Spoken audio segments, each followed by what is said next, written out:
அனைவருக்கும் வணக்கம். அதாவது நேற்று பார்த்தீங்கன்னா சட்டசபையில் ஒரு சுவாரஸ்யமான நிகழ்வு நடந்தது.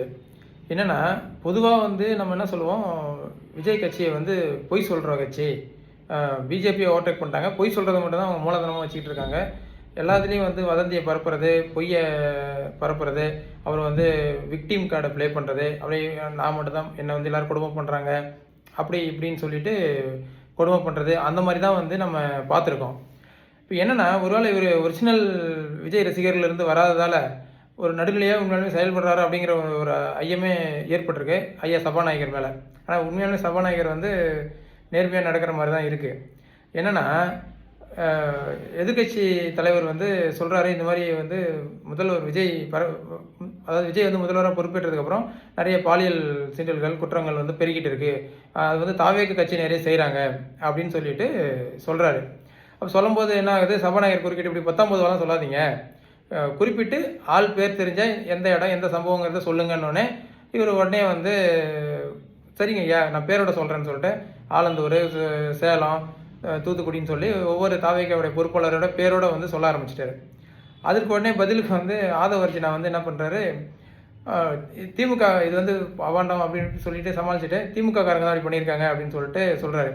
அதற்கும் சபாநாயகர் என்ன பண்ணுறாரு, உங்களுக்கும் அதே தான், பேர் தெரிஞ்சால் சொல்லுங்கள், 19 வாரம் சொல்லக்கூடாது அப்படின்ட்டாரு.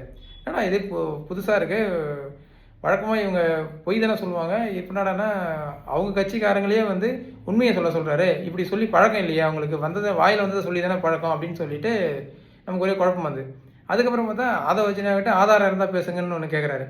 அப்புறம் ஏன்னா அப்புறம் இன்னொன்று என்ன சொல்கிறாரு, அதை வச்சுன்னா தமிழ் தாய் வாழ்த்து திமுக ஆட்சியில் பாடலை அப்படின்னு சொல்கிறாரு. அதுக்கு சபாநாயகர் உடனே மறுத்து அதெல்லாம் பொய், அதெல்லாம் பாடினாங்க, அதெல்லாம் பொய் பேசாதீங்க அப்படின்ட்டாரு.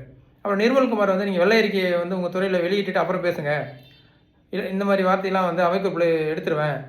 என்னடா இது, ஆளுங்கட்சிக்காரங்களுக்கு இவர் உண்மையாலுமே ஆளுங்கட்சி சார்ந்தவர் தானா இல்லை எதிர்கட்சி சார்ந்தவரா உண்மையாக புரியலையே. சபாநாயகர் இப்படி செயல்படுறாரு, இப்படி போனால் எவ்வளோ நாள் இவர் சபாநாயகராக தொடருவார் ஒன்றுமே புரியலையே. ஏற்கனவே லைவை கட் பண்ணார்.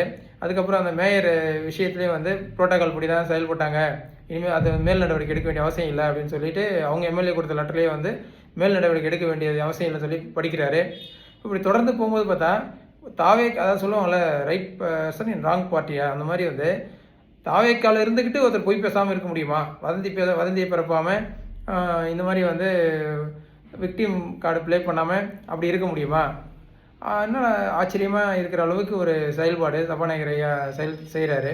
ஸோ இதுபோல் தொடர்ந்து அவர் செய்தார், நல்லது தான். இதுக்கு நடுவில் என்னென்னா, ஆனால் தாவேக்கனா பொய் தானே பேசுவாங்கங்கிறது உண்மை. அதற்கு உதாரணமாக இப்போ நேற்று என்னென்னா, நம்ம ஜெகதீஷ் இருக்கார் பார்த்தீங்களா, அவர் தனிச் செயலாளராக முதலமைச்சரின் தனிச் செயலாளராக அவர் அறிவிச்சிருக்காரு. எப்போனா அந்த ஜோசியர் அறிவித்தார் பார்த்தீங்களா, அப்போ அறிவிச்சிருக்காரு. அவர் நியமனம் பண்ணுறதுக்கு முன்னாடியே நியமனம் பண்ணியிருக்காரு ஜெகதீஷை. ஆனால் ஒரு மாதம் ஆகியும் இந்த விஷயத்தை வெளியில் விடாமல் வச்சுருந்துருக்காங்க. ஆனால் என்ன சொன்னாங்கன்னா, ஆட்சி அமைக்கும் போது வெளிப்படையான நிர்வாகம் அப்படின்னு சொல்லிட்டு சொன்னாங்க. அவருக்கு செயலாளர் அவர் யாரை பிடிக்கிறதோ வச்சுக்கிட்டா, அது பிரச்சனை இல்லை. ஆனால் வெளிப்படையான நிர்வாகம்னு சொல்லிட்டு ஏன் இப்படி மறைச்சி வச்சுருக்காரு. ஒரு மாதம் கழித்து அவராக ட்விட்டரில் போட்டதுக்கப்புறம் வெளியில் வர வேண்டிய அவசியம் என்ன, அப்படி மறைக்க வைக்க வேண்டிய காரணம் என்ன, இவரை தனிச் செயலாளராக நியமிக்க வேண்டிய காரணம் என்ன, அவசியம் என்ன. ஏற்கனவே முதல்வர் விஜய் ஒவ்வொரு தடவையும் டெல்லிக்கு போகும்போது நம்ம ஸ்டேட்டுக்கு சம்மந்த இல்லாத ஆட்களை கூட கூப்பிட்டு போகிறாருன்ற ஒரு குற்றச்சாட்டம் அவர் மேலே இருக்குது. எதற்காக அவர் கூட கூட்டிகிட்டு போகிறாரு, அவங்கள பிஎம் ஆஃபீஸில் மீட் பண்ணுறதுக்கு அலோவ் பண்ணவும் இல்லைன்னு சொல்லிட்டு ஒரு குற்றச்சாட்டு இருக்குது. ஸோ இப்படி தொடர்ந்து நம்ம ஸ்டேட்டோடைய ஆட்கள் இல்லாமல் நம்ம ஸ்டேட்டோடைய அஃபிஷியல்ஸ் இல்லாமல் எதுக்கு மற்றவங்களை கூட கூட்டிகிட்டு போகிறாருங்கிற கேள்வி இருக்குது. அதே மாதிரி தனி விமானத்தின் மூலமாக சென்று, ஏற்கனவே இவருடைய கூற்றில் சொல்லணும்னா பட்ஜெட்டில் அதாவது நிதி நிலைமை மோசமாக இருக்கிற ஒரு ஸ்டேட்டில் தனி விமானம் மூலமாக பயணம் செய்து அதில் பல கோடிகளை நஷ்டத்தை ஏற்படுத்துகிறாரு, அந்த குற்றச்சாட்டம் இருக்குது. ஸோ இப்படி எல்லாமே முன்னுக்கு பின் முரணாக இருக்கிற ஒரு விஷயத்தில் சபாநாயகரின் செயல்பாடு நேற்று வரைக்கும் பார்க்கும்பொழுது நடுநிலையாக செயல்பட்ட மாதிரி இருந்ததால் நம்ம நிச்சயமாக அவருக்கு நம்ம பாராட்டு தெரியும். டிவிக்கு கட்சியாக இருந்தால் கூட, ஆளுங்கட்சியாக இருந்தாலும் எதிர்கட்சியாக இருந்தாலும் ஒரே மாதிரி அவர் செயல்பட்டதை நம்ம வீடியோவில் பார்க்க முடிஞ்சுது. இதே போல் நடுநிலையோடு செயல்பட்டால் நம்ம விஜய் அவர்களையும் பாராட்டுறதுக்கு நம்ம தவிர்க்க போகிறதில்ல. பொறுத்திருந்து பார்ப்போம். நன்றி, வணக்கம்.